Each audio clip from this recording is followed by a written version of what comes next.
French-American Samantha Vérant delivers perfectly seasoned fiction that combines her passions in life, food and love.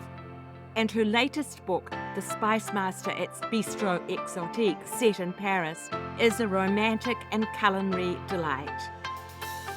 Welcome to the Joys of Binge Reading, the show for anyone who ever got to the end of a great book and wanted to read the next installment. We interview successful series authors and recommend the best in mystery, suspense, historical, and romance series, so you'll never be without a book you can't put down. You'll find this episode's show notes, a free ebook, and lots more information at thejoysofbingereading.com. And now, here's our show. Hi there, I'm your host, Jenny Wheeler. And in Binge Reading this week, Samantha talks about moving to France and marrying a sexy French rocket scientist she met in 1989, but ignored for 20 years, and writing about that adventure in best-selling memoirs and then 3 entertaining rom-coms, accompanied by lots of mouth-watering recipes. As usual, we've got some great giveaways, details for those and all of Samantha's contact details. She's happy to answer book club questions if you're interested at the show notes for this episode on the website thejoysofbingereading.com. And remember, if you like the show, do recommend us to other people. Leave us a review so others will hear about the show too. There's nothing better than word of mouth recommendations. But now, here's our show. Hello there, Samantha, and welcome to the show. It's great to have you with us. Hi, Jenny. Thanks for having me. I'm here in France, in southwestern France, and you're way over there in New Zealand. That's right. And we've got to be honest, this is our second attempt at this. We had a disastrous attempt a couple of nights ago where for some reason we got a double recording of our voices. So this time it's going to be trouble-free. Look, we're talking today about your latest book, The Spice Master at Bistro Exotique. And it's your most recent fiction. It's a fantastic story of a chef in France, a French-American chef, setting up a new restaurant. But all of your books show passions for 2 things, France and food. And I wondered which came first. Well, honestly, food came first. When I was 9 years old, I was ripping out recipes from Bon Appetit and Gourmet magazine. And I think my pièce de résistance came when I was 11, and I made a 20-pound Sunday pie with chocolate leaves. I molded from actual leaves. It's a big joke in my family because my father was, this pie was so much, but I've always been drawn to the kitchen and cooking. And then when I went to France, hello, French recipes. Yeah, that sounds gorgeous. Now, the fiction that you've written, the heroines are all female chefs. You write about food and love, but it's not as if they just fall into men's arms. You give them very strong individual stories. They're following their dreams.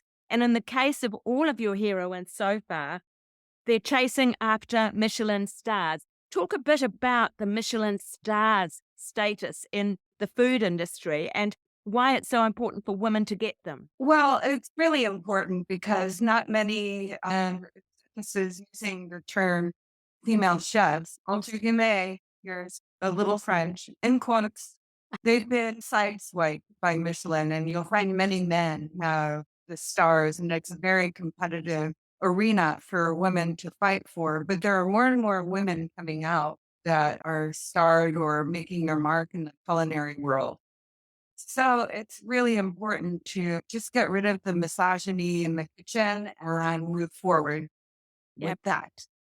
Who was the first woman to get a Michelin star? Oh, the first woman. Oh, good question. I'm not sure, but I know chefs like Dominique Craig. She recently received a star, and she is a wonderful chef. She is in San Francisco. She's French. Has she got her own restaurant? Yeah, it's Atelier Quen, and she does a lot. And she's a very go for the gusto kind of chef. Then there's Gabrielle, I believe her last name's Hamilton, and she's really well known. Yeah, little by little, women, female chefs, and they should just be called chefs, are making their mark. So that's awesome. Yes, I noticed that in the Bistro Exotique book, you make a point of giving your heroine the title chef. And I gather sometimes it's difficult for women to get the respect of being called chef in the kitchen, although it's readily given to men. Do I understand that right? I think any leader in a kitchen, they should be called chef. Yes, chef. We chef. It is a sign of respect. And for people to assume, I believe she had interns, or as we say in France, stagiaires coming. They looked to the male lead in the book and they were calling him chef. And he said, no, that title's reserved for Sophie. And that was a major sign of him showing respect for her.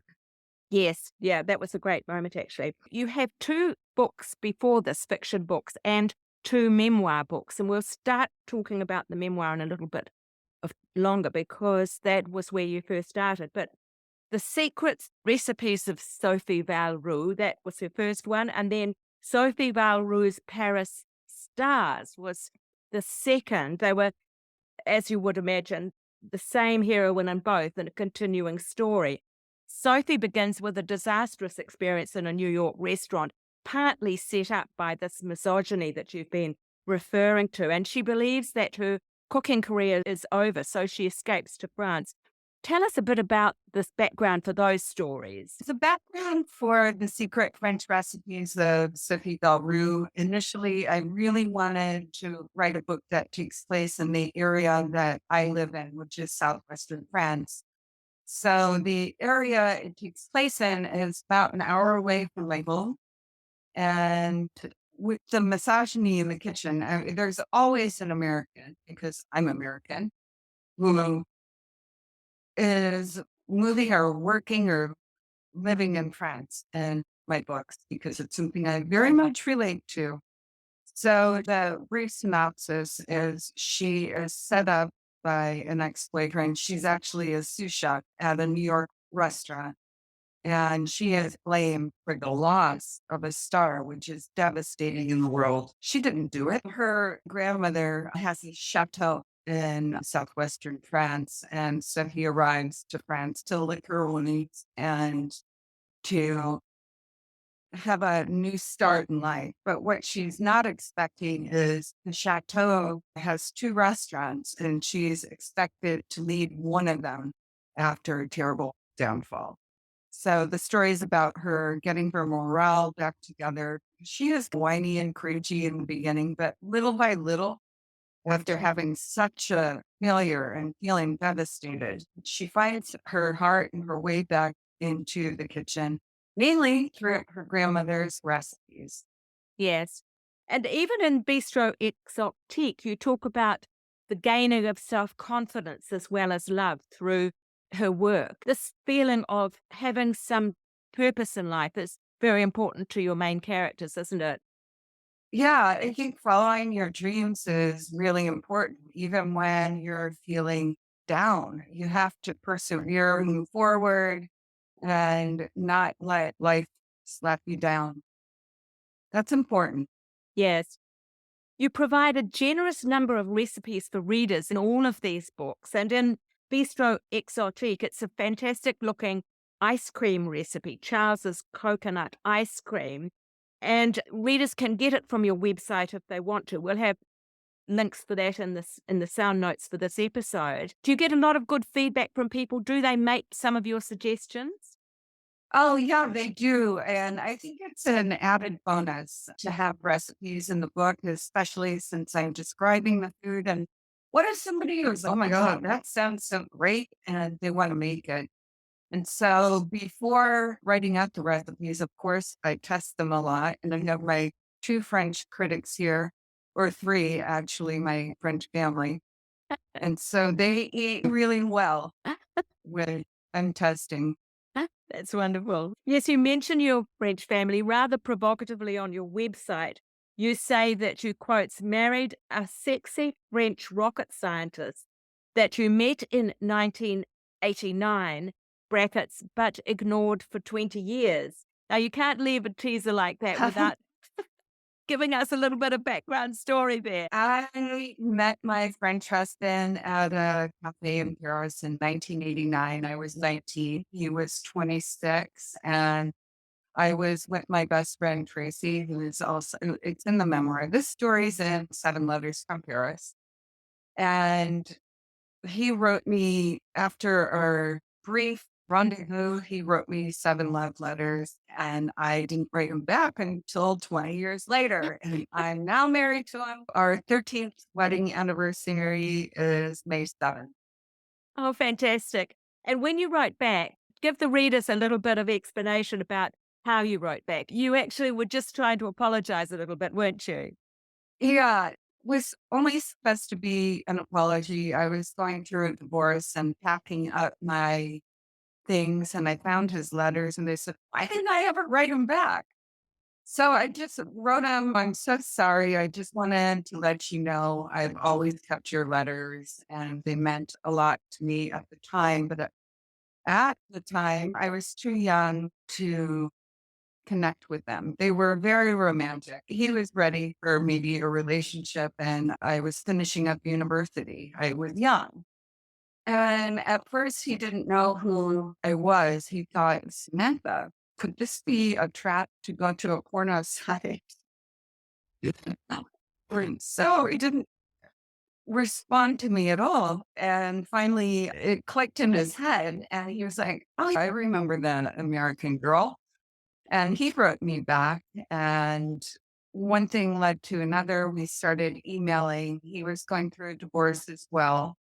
And we were emailing, and emails turned to Skyping and FaceTiming. And eventually I went to France to meet up with him again. Yeah. Now, as you say, that story is told in 7 Letters from Paris, and some of the excerpts, well, I think almost the total content of the letters is in the book. And then you followed it up with How to Make a French Family. So you wrote these 2 memoirs which related very directly to your life before you started on the fiction. Did you find that transition from memoir to fiction difficult? And did it change your writing process when you did make that change? I don't think it really changed the writing process, because even with memoir, you need a beginning, a middle, an end. You need conflict, character growth. But I was writing fiction before the memoirs. I started writing young adult and middle grade. And then my story began happening to me. So I actually started writing 7 letters during this whole process. And the funny thing was, I didn't have the ending yet. Yeah, that's right. And with your books, is that the same? Do you know the ending at the beginning? Now I do. Now I do, because as an author, and if you're working with an agent, which I did not have for 7 letters, I actually sold them myself to source books who accepted unsolicited manuscripts. I don't know if they still do. They might. I have no idea. But for secret French recipes, I was what is called a pantser. I was flying by the seat of my pants. There were many plot points that drastically changed. And then moving forward for the next book, the follow-up book, for the proposal, I had to do a full outline. And so now my writing styles change from plotter or pantster to plotter and in between. So I'm a plantster, somebody that plots and flies by the seat of their pants.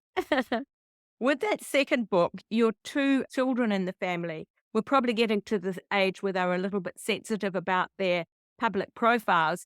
How did you resolve that? Did you discuss it with them beforehand that you were going to put them in the book? Did you use their real names? Here's their real names and Jean-Luc's real name. So when you Google my husband, I come out. They just basically request no photos. There are few and far between photos of them online.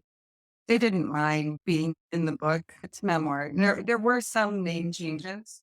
My ex-husband, his name is not Chris. That's great. I noticed that you make yourself willing to record YouTube videos for book clubs around the world, because the whole thing of setting up book club interviews across time zones is quite difficult. So you've got this great idea. They can submit 7 questions, which you respond to. I wondered if you could just give us the details of how you do that. People who might be interested can just go straight online and contact you with it. That's actually segued more into I will create a video and it does work. Um, sometimes it's just hi, I'm the author. So, welcome to book club. If you have any questions, because sometimes the questions don't come prior, but it's moved to just sending a video to whoever who is hosting that book club segment. So I can either send it via email, a little video, or upload it to my Google Drive if it's too big of a file and it's easy to access. Uh-huh. Oh, that's great. And can you tell us what countries have you had responses from? Have you had some, say, in the States, for example? The States is big because they do most of the marketing for the books in the US. Yes. And India, where else? Let me see, other countries. I don't know if I've ever done one for Australia and New Zealand, but I'd be more than willing to. Oh, that's lovely. And is there a question that readers ask you more than any other? Is there one popular that pops up all the time? Recently, the question is there a follow up to Spice Master? Uh-huh. Or on the flip side, it's what are you ready next? Yes. So And is there a follow-up to the Spice Master? I was thinking about it, but I think it's fine for a standalone. Had an idea to tell the story in Garonce's perspective because she doesn't have a love match herself. Yeah. And she kind of orchestrated the love match. The spices. Perhaps it would be a good idea for people who haven't yet had a chance to read the book to explain who Garance was and how the story evolves. Okay, so the Spice Master at Bistro Exotique is about an American chef who has lived in Paris since she's been 15 years old. And she's on the cusp of opening up her own restaurant. And it's followed one disaster after the other. And she meets this woman girl on the corner with her big giant cat, who's actually my cat. And Grant says, I'm the most renowned spice master in the world. If you use my spices, I can help you. And Kate's like, no, okay. Strange lady with a cat that wears diamond colors. But eventually there are more disasters, and she really needs this help, who also happens to be the landlord of her restaurant. She enlists Grant's help, but there is a caveat. She has to work with Grant's son, the egotistical and sipperger Charles.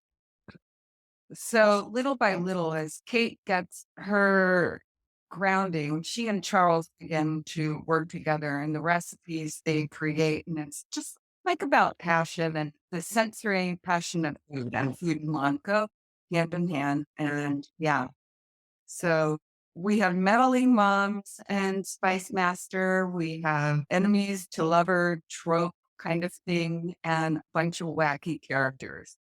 And there's a little bit of magic realism in it too, in a sense, isn't there? Because Kate gets transported to genuinely tropical islands when she smells these spices, and she wonders whether Garant has put a spell on the spices somehow. That you have some wonderful descriptions there of the images that come to her mind when she smells these spices. That was inspired by the idea that food does transport you. I think Marcel Proust, he wrote in one of his short stories, he is eating a Madeleine and he could taste the way his grandmother made it. It's a very, very famous, remembrance of things long past or something like that. And it's just about the magic of food and how if you're eating something and you're just placed and then where the memories, like your grandmother's kitchen or somewhere else, the islands. And that's what Kate thinks. So the magical in the beginning of the book, I said, is it real or is it not? So it could be, but it might not be. When you went to France and started eating French food, was there a particular meal or dish which still resonates for you today? I think all of them, but the one that resonates with me the most was my first Christmas in France. It was a civet de sanglier, which is wild boar. And my brother-in-law was like, I shot it myself. And I looked at the sauce and then I nudged Jean-Luc with my elbow. I said, it's the sauce. And he's like, it's wonderful. It's wonderful. What sauce? And I went, oh, I don't think I can eat this. I took a bite or it wasn't for me. But since then, it was feet into the fire with some French meals. That's the most memorable one. And I actually do like it after having it a second and third time. Yes. Clearly, I'm not a vegetarian. It was interesting too. You wrote about that fish meal that Jean-Luc ordered for you and you absolutely hated it. Oh, yeah. That was another one. It was pot de food de la mer, which is, it was basically fish soup, and I had eyeballs and heads staring up there. It was so awkward. And I'm trying to be polite. How's your meal? Oh, yeah, it's great. Wow, go on. Like he wants. I think he guessed that you hated it, didn't he? He did. He liked watching me squirm. Moving on from the specific books to a wider look at your creative writing life, you mentioned that you had started writing before you even went to France. Tell us a bit about those first 20 years or so, and what were you doing and how did it help feed into your creative life when you started writing? Okay, so I've always been a Renaissance woman. I guess I could use that expression. I've always been a creative. I went to performing arts high school. I auditioned for voice and theater and shows. Theater is my major. And then art really took over my life. And I went to Syracuse University for advertising design. And for 20 years prior to writing, but I started writing during that time, I worked in advertising. So I think all those experiences allow me to color my world, if you will, sing on the page, act out scenes, and do the things I love to do, but with words. Yeah. And did you decide that you preferred the written word to design at some point? Yeah, I think in advertising, there's definitely a burnout syndrome where you're working long hours, you're selling things and you're creating things. And I still get that creative outlet and I still play around with Illustrator and I love photography. But yeah, I really adore writing and I think it's something I should have pursued when I was much younger. I've always been an avid reader. Yes. If there's one thing that you would credit as the quote secret of your success in your writing life, what would it be? It's never give up, believe in yourself at the same time, push forward and onward. So rejection is a big word. You start off with trying to get an agent and to make this more positive, celebrate all your tiny victories Yes. too. Yeah. Are you still with the same publisher that you started with? I am as of now, but I'm working on a new book and we'll see if they like it. What do you find the most challenging thing about being an author? I think it's finding the motivation to sit in the chair and because you're not answering to anybody but yourself. So you have to set time to write every day, even if it's for an hour. I try and write for 3 to 4 hours a day,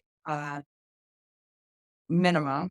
And then unless I'm doing other things like my photography and cooking, I think it's just setting your own timeline and finding the structure to do it. Get the words on the page, take a break. Even if I'm not writing, I may go for a walk in the park to clear my head and I'm thinking about the scene I wrote and I might come back full of inspiration and then type like that weird cat and that weird maybe name. Yes, that Is cat is the- quite a character in Bistro, I must say. Quite an amazing character in Bistro. It's fun to know that it is really your own cat. Oh yeah, and I hope he doesn't sue me as using him as a character. And I used his last name in the Sophie books, which is de la Bargelon, because he comes from a breeder. And I was like, that's a really name. Look, this is the joys of binge reading, and you've already mentioned that you are a passionate reader. Tell us a bit about your reading tastes. Have you ever been a binge reader? And what are you reading at the moment or recently that you'd like to recommend to listeners? I am definitely a binge reader. You'll have to rip a book from my hands. I usually finish a book, if not in 1 day, 2 days, maximum 3 days. Unless I'm beta reading for somebody and I have to put my notes in, then that's a bit longer. But yeah, I pretty much always have a book in my hand or on my iPad because they're easier to get it in France. Via Kindle or iPad. So I read a lot across genres, cozy mysteries, thrillers, a lot of women's fiction. I recently read a cozy mystery I love, and I didn't know I loved cozy mysteries. But a benefit of working with Berkeley, who was my publisher, the last books, is I get advanced reader copies books that I request or my author friends send me a widget to on NetGalley, and I download it and I read. And I've got a big TBR file, huge. Yes.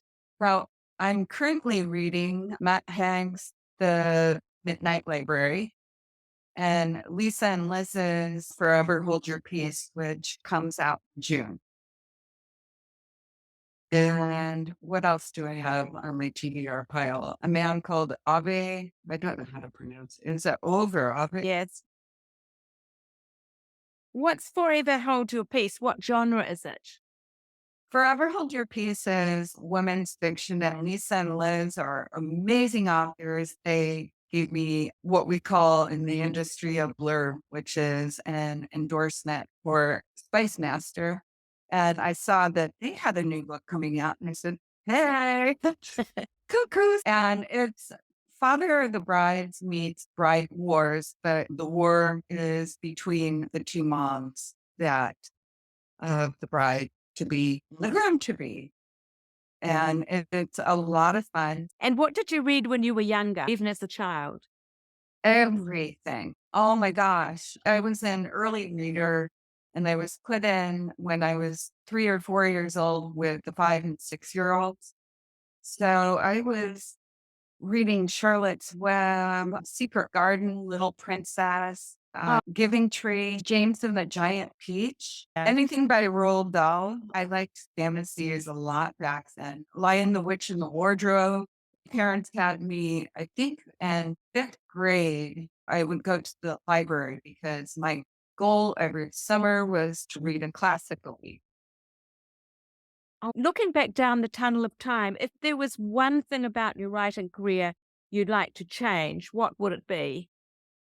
Oh, that I started earlier. I didn't even know this was the path for me. I really wish I had thought about becoming a writer way back when. Like I said, I went to performing arts high school, but guess what? I was too timid and shy to ever audition for anything except for school plays outside of that. And advertising, I did enjoy it for a while, but then burnout syndrome. With writing, it's fun because you can cheat, not stuck to what, unless you're writing a series like Patterson did with Alex Cross. So what is next for Samantha, the author? What does your next 12 months look like? Next 12 months looks like I am driving out of my lane, which could be good, but it's something that interests me and I'm really into this suspense domestic thriller that I'm working on. The working title is The Butterfly Trap, and it's dark, it's dirty, and I'm having so much fun with it. That's when you refer to making a change. You've got the freedom to do that, haven't you? People want you to stick in your lane. I guess the lane is still the same in fact that it has targeted two women. So it's still women's fiction. And is it set in France? Or? No, this one's set in New York, which is where I go home to my sisters in the tri-state area. And I went to school in New York, and yeah. And it's like a rip from the headlines thing too. Yeah. One of the things on your website that we haven't mentioned at all is that you are definitely a wine lover. You mentioned that on your website. When did that passion begin, and how has it changed since you've been in France, or has it changed since you've been in France? Oh, it's definitely changed since I've been in France. I really like wine. If I drink something, it's wine, an occasional beer here and there on a hot day. The one thing that's changed is I recently become friends with a winemaker. Her name's Samantha Vérant, and she met a friend of mine in Cannes, and she's in Bordeaux. And I went out to visit her, and she's the first Indian woman to launch her own label. So I've got a lot of her wine upstairs. She came here, and I'm actually reading, she's writing a memoir, and she has an agent, and it should be going out on submission soon. So I'm really excited for her. And yes, talk a lot about wine. She's very much, she knows everything about Bordeaux. So I'm only 2.5 hours away from Bordeaux. Yeah, that's great. And so are you a red or a white drinker, or both? Mostly red. Yeah. Good for the heart. Yeah. And would you be tempted? There are quite a few books about set in vineyards in France, which I actually love, the vineyard books in France, vineyard mysteries and things. Tempted to write one of those? Oh, yes. I've been working and researching one since 2013. It's called The Vineyard's Curse. And I wanted more historical fiction because it's the original title was The Weeping of the Vines. And The Weeping of the Vines is every May when the sap runs through, and it happens for 2 or 3 days. But there are a lot of dates that come into play. It goes back to the phylloxera virus, that was a bug that invaded France, almost destroyed all the vineyards. And I can't get too much away, right? So are you still actively working on that? Goes back and forth. If I had a standstill or with the thriller, I might look at it because I have to figure out the best way to put past in the past, like 1976, California. Yes. So this would take place in California and then France. Do you have 2 time zones or 3? Is it historic and 1970s, or is there a contemporary aspect to it as well? That's what I'm wondering. Yeah. I have written a contemporary portion to it, and it's a matter of structuring it so the book knows what it's going to be. And that's Yes. difficult. So Yeah. that's like a bigger book because there is so much research. You wouldn't believe the research. Sounds went it could into end up like a trilogy. Oh, there's a possibility for that. Yeah. Do you enjoy interacting with your readers, and where can they find you online? My readers can find me everywhere, and that's somewhat fair. I mostly am on Instagram or my Facebook author page. I have a website which also has a bunch of the recipes from how to make a punch. Sorry, my giant cat just distracted me. He wants food. Speaking of food, You mentioned your photography. So do you take quite a few photographs for your Instagram feed? usually for Instagram feed, I'll post some food photos I've Okay. taken, but I use my cell phone a lot for that. The Okay. photography is more passion. I have gotten better and better over the years. I've really been training myself, light photography, dark photography. I bought a new but used camera. That's lovely. I suppose what I was really getting at was, in your Instagram feed, could readers expect to see pictures which reflect your life in France, both the food and the scenery? Yeah, a little bit. And there are some hidden ones. I'm showing you. Just have to go to the next photo. There you are. Um, There's a hint. there's cafe culture. There's lots of my friends and Yeah. people I hang out with. It's a glimpse into life and friends. Let me unfold. Wonderful, Samantha. Thank you so much for your time. It's been fantastic talking. Thank you so much. Thank you, and have a wonderful evening. It's morning here. It's time for another cup of coffee. Thank you.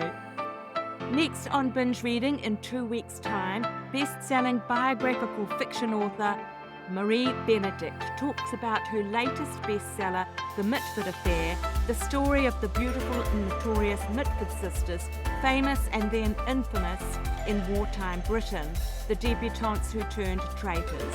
A pick of the month choice from numerous reviewers after its launch in January, described variously as a silky smooth page-turner and a delicious mannered family saga. That's on Binge Reading next time. That's it for today. Thanks for listening and happy reading.